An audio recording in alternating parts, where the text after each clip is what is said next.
Don't pick up the phone, you know he's only calling 'cause he's drunk and alone too.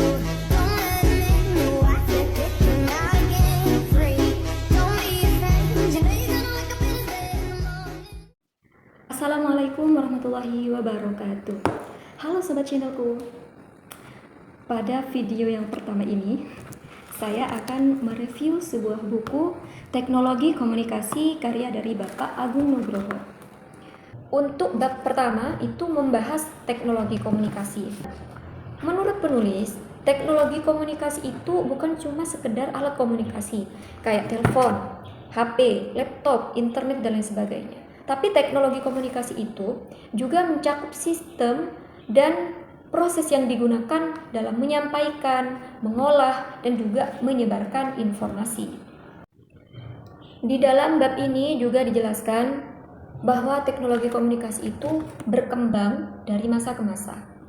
Kalau menurut Rogers, bahwa perkembangan itu ada 4 era. Pertama ada era tulisan, kedua ada era percetakan, ketiga ada era telekomunikasi, dan yang keempat adalah era komunikasi interaktif. Yang menarik, teknologi saat ini itu memungkinkan kita untuk mudah dalam berbagai hal, apalagi untuk komunikasi. Jadi kita bisa berkomunikasi dengan banyak orang secara bersamaan dan dalam waktu yang tidak lama. Jadi gampang untuk kita melakukan komunikasi dengan siapapun melalui digital. Nah, itu sangat berbeda banget ketika kita di masa lampau atau di masa dulu, di mana yang kita rasakan ketika kita ingin komunikasi dengan orang lain, ketika kita ingin menyebarkan informasi ataupun kita ingin mendapatkan informasi, semua itu masih sangat terbatas dan membutuhkan waktu yang sangat lama. Bab 2. Di bab 2 ini membahas revolusi komunikasi dan masyarakat. Nah, dalam buku ini disebutkan ada 3 pendekatan untuk memahami teknologi komunikasi. Yang pertama ada pendekatan dystopian, kedua adalah pendekatan neo-futuris, dan yang ketiga adalah teknorealis. Kalau pendekatan dystopian ini adalah pandangan yang lebih pesimis. Dia itu lebih menyoroti bahwa teknologi komunikasi atau perkembangan teknologi itu dapat memberikan dampak negatif bagi kehidupan manusia. Sedangkan kalau di neofuturis itu kebalikannya, dia itu lebih optimis yang memandang bahwa teknologi komunikasi atau perkembangan teknologi itu dapat memberikan kemajuan bagi kehidupan masyarakat. Terus kalau teknorealis ini keduanya adil. Jadi mengatakan bahwa teknologi komunikasi atau perkembangan teknologi itu memiliki manfaat dan juga memberikan dan juga memiliki resiko. Jadi ada manfaatnya dan juga ada resikonya kalau kita menggunakan teknologi komunikasi. Dan terus dalam menggunakan teknologi komunikasi ini tentunya kita harus bijak dalam menggunakannya. Nah, revolusi komunikasi ini telah membawa perubahan historis dalam kehidupan kita. Dan itu bisa kita rasakan sendiri bagaimana perubahannya dari masa ke masa. Dari masa ketika kita kecil hingga masa-masa dewasa ini. Itu bisa kita rasakan sendiri. Di mana perkembangan teknologi itu dapat mengubah cara manusia bekerja, cara manusia belajar, cara manusia berinteraksi dengan orang lain ketika di tempat ataupun dengan orang yang jaraknya jauh, dan juga cara memperoleh dan menyebarkan informasi. Nah, dengan perubahan teknologi tersebut atau dari perubahan-perubahan itu akan melahirkan konsep yang namanya masyarakat informasi. Apa itu masyarakat informasi? Masyarakat informasi ini maksudnya adalah masyarakat yang menjadikan informasi dan pengetahuan sebagai sumber daya utama dalam kehidupan sosial maupun ekonomi.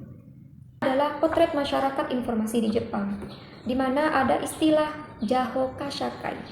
Jahoka Shakai ini maksudnya adalah masyarakat informasi menunjukkan sebuah kematangan yang dinyatakan bahwa kemakmuran dan kebudayaan pasca industri sangat bergantung pada teknologi-teknologi informasi. Nah, menurut saya di bab ini sangat menarik sekali karena pada bab ini tidak hanya memaparkan bahwa dengan adanya perkembangan teknologi atau perkembangan teknologi komunikasi bisa memudahkan cara kita interaksi dengan orang lain yang jarak jauh dan lain sebagainya. Tapi dipaparkan juga bahwasanya dengan teknologi komunikasi dapat mengubah cara belajar kita, cara bekerja kita, cara kita menyebarkan atau mendapatkan informasi. Karena pada kenyataannya bisa kita lihat di zaman sekarang bahwasanya bekerja sekarang nggak harus di tempat, tapi juga di online. Kita bisa memesan sesuatu lewat online, kita bisa mencari tiket lewat online, kita bisa rapat sekaligus misalnya karena ada kendala tertentu bisa dilaksanakan secara daring, Zoom dan lain sebagainya. Sehingga dapat dikatakan bahwasanya dengan adanya perkembangan teknologi komunikasi ini sangat bagus banget dan bisa memudahkan berbagai aktivitas yang sedang kita jalani pada saat ini. Nah, di bab selanjutnya kita akan membahas dampak sosial teknologi komunikasi. Kalau kita bicara dampak, tentunya ada dua, ada dampak positif dan ada dampak negatif. Dampak positif dari adanya teknologi komunikasi itu, sebagaimana yang telah kita paparkan di awal, yaitu mempermudahkan informasi, interaksi, memudahkan belajar, bekerja, dan lain sebagainya. Hal ini bisa kita buktikan sendiri atau kita rasakan dalam kehidupan kita sehari-hari. Jadi ketika kita ingin berinteraksi dengan orang yang jaraknya jauh, misalkan orang tua, kita bisa langsung mengobrol atau bisa berinteraksi langsung dengan orang tua melalui HP dan lain sebagainya. Terus kalau kita ingin bekerja sekarang sudah bisa dikerjakan secara online. Kalau kita ingin berbelanja sudah bisa secara online. Kalau kita ingin menjawab soal ketika kita sekolah atau kuliah, kita bisa mencari tahunya juga lewat online atau AI yang seperti yang sering kita gunakan sekarang. Dan tentunya dampak positifnya itu sangat bagus banget dan banyak banget. Tapi selain itu tentunya ada dampak negatifnya. Karena segala sesuatu itu selain ada manfaatnya, kadang juga ada resikonya seperti yang dikatakan di awal tadi. Di mana dampak negatif dari teknologi komunikasi ya seperti adanya kesenjangan informasi, ada juga kesalahpahaman ketika kita berinteraksi dengan orang lain, banyaknya kejahatan-kejahatan online, ada juga berita hoax atau palsu dan lain sebagainya. Nah, dari adanya dampak negatif tersebut, tentunya yang paling harus kita perhatikan adalah menggunakannya secara bijak. Jadi ketika kita mau menyebarkan informasi atau ketika kita ingin mengambil informasi, itu bagaimana? Ketika kita mau berinteraksi dengan orang lain yang jaraknya jauh, harusnya kita seperti apa? Harusnya kita itu punya etika. Etikanya seperti apa? Seperti itu. Terus selanjutnya kita akan membahas bab 4. Bab 4 ini membahas tentang telematika Indonesia. Apa itu telematika? Telematika itu adalah gabungan antara teknologi dan teknologi komunikasi, teknologi informasi, dan multimedia. Perkembangan telematika ini telah membantu berbagai kehidupan seperti bidang pendidikan, pemerintahan, dunia kerja, dan pelayanan publik. Selanjutnya adalah kesenjangan digital. Kenapa harus ada kesenjangan? Ya karena tidak semua masyarakat atau orang itu punya akses yang sama terhadap teknologi dan internet. Kita contohkan seperti yang ada di Indonesia atau di daerah kita, bahwasanya kita yang memiliki akses terhadap internet yang sinyalnya bagus, kita bisa memperoleh informasi secara cepat seperti yang dikatakan di awal. Kita bisa belajar langsung, kita bisa menggunakan internet itu dengan nyaman. Tapi di balik itu, bagaimana dengan masyarakat atau orang yang ada di tempat atau daerah yang terpencil, di pelosok-pelosok? Kebanyakan di sana itu jaringan internet itu masih sangat lemah. Bahkan ada masyarakat yang tidak mengenal di dunia internet atau kosong sinyalnya. Maka dari itu, inilah yang disebut dengan kesenjangan sosial. Karena di dunia internet ini tidak semua orang secara merata bisa mengakses internet ini dengan mudah. Internet sangat memberikan manfaat bagi kita semua. Selain dari manfaat yang telah disebutkan tadi, manfaat dari internet itu sangat banyak untuk dunia pendidikan. Di mana di dunia pendidikan, guru dan siswa bisa mendapatkan sumber belajar yang bagus, mendapatkan materi-materi tertentu dengan cepat dan memperoleh banyak pengetahuan. Selain itu, guru bisa memberikan tugas kepada siswanya melalui online. Kalau misalkan juga pengen diadakan pertemuan tanpa tatap muka, juga bisa digunakan di internet ini, yaitu melalui Zoom, Google Meet, dan lain sebagainya. Selain itu, dengan adanya internet, guru dan siswa itu bisa saling berkomunikasi walaupun sudah tidak ada di kelas atau tidak ada di sekolah. Bahkan guru itu bisa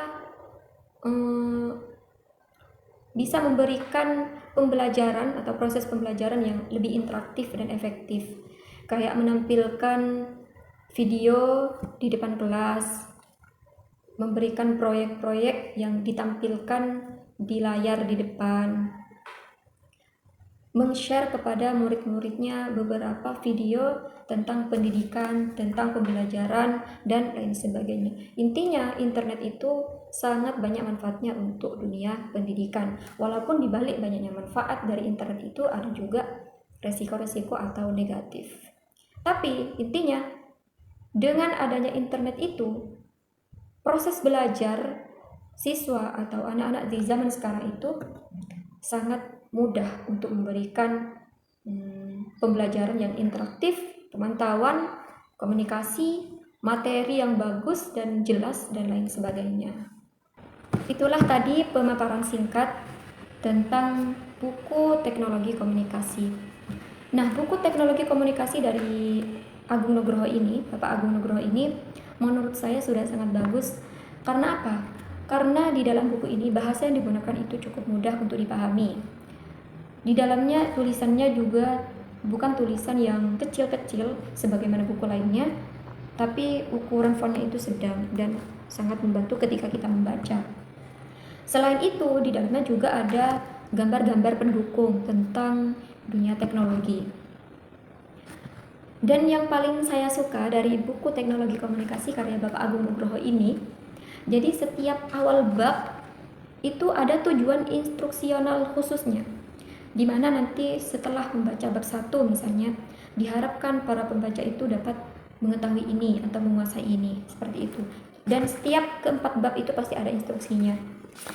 Dan yang paling disukai juga, setiap akhir bab, jadi bab 1, bab 2, bab 3, bab 4, itu ada ringkasannya. Misalnya dari A sampai D, itu materinya. Terus di poin E itu nanti ada ringkasan dari bab 1 itu. Nah, di F nanti ada soalnya. Jadi di buku teknologi komunikasi Bapak Agung Nugroho ini ada juga soal-soal per bab. Jadi sangat bagus untuk kita supaya bisa mengingat apa yang kita baca. Dan untuk cara menjawabnya itu tergantung kita, apakah kita ingin mengambil jawaban dari buku ini secara langsung atau kita jawab dengan bahasa kita sendiri dengan cara menulis di buku, atau bisa kita langsung jawab secara lisan.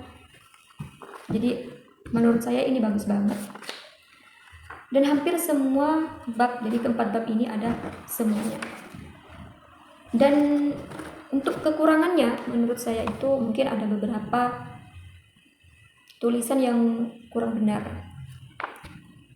Dan juga menurut saya buku ini kurang jumlah babnya. Di sini kan cuma ada 4. Jadi alangkah lebih baiknya itu ada beberapa bab.